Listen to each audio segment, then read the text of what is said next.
Plug yourself into the machine. Become one. Become Apple's new icon. DNA straight to the screen. Hey guys, welcome back to Floyd's Vintage Guitars. Well, I know I start every video like this, I'm so sorry, but my goodness, I really have fallen in love this time.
Well, guys, in my hands today is a guitar that I've absolutely fallen head over heels in love with.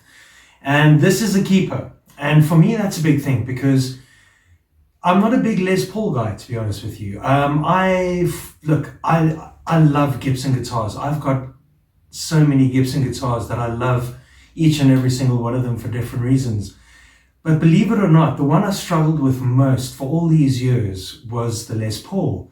I was one of those guys that would go, I would get a beautiful Les Paul, take it to a gig, and have my Strat there and just play my Strats all night because it was just simple and it was easy. And my setup was more kind of set for a Strat, so it made sense. And then I would go home, sell the Les Paul, and then about a week after that, I'd see something on YouTube or see something online or hear something. And guess what? I'm looking for another Les Paul because I need one in my collection, right? So that happens all the time, and I've gone through 20 Les Pauls since the very first good guitar I had in my life was a 1980 Gibson Les Paul Standard. And it was just luck of the draw that in my opinion, I was lucky enough to find the guitar. It was perfect. It was so amazing. And then I stupidly sold it while I was in the UK, thinking that I didn't need a Les Paul anymore. And about a week after that, I bought another one back. And here I am. So getting back to the point, this is a 1999 Gibson Les Paul Custom in Alpine White, as I'm sure you can see. And it's perfect for me. And I'll tell you why. The neck on this guitar is probably the biggest, fattest neck I've ever felt on any guitar in my life. It is a baseball bat on steroids. The frets in this guitar are huge, and I didn't know Gibson did guitars like this. I mean, I know we've all heard the stories about baseball bat necks, but this is truly a monster of a neck. It's and I love it. It's unbelievable. And then the whole feel of the body, it feels like a wider body to me for some reason. Anyway, I could sit here and go on about it all day long, but to be honest with you, the thing that struck me immediately was the way it felt when I played it. It just fit me like a glove. And for now, this is definitely a keeper. I'm so happy to have finally found a Gibson Les Paul that reminds me of the very first guitar that I fell in love with, which was my 1980 Les Paul Standard.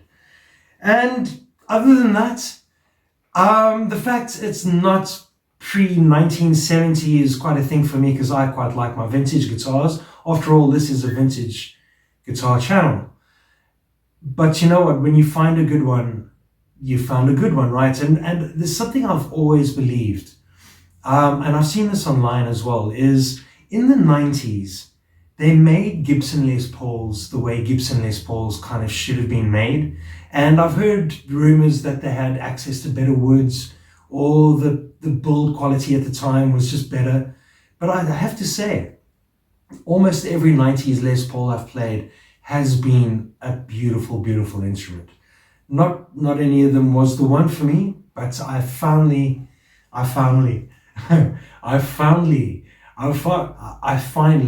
found a guitar that I'm willing to stick in the car and take to a gig. And I tell you what, it's going to be difficult to pick up the Strat.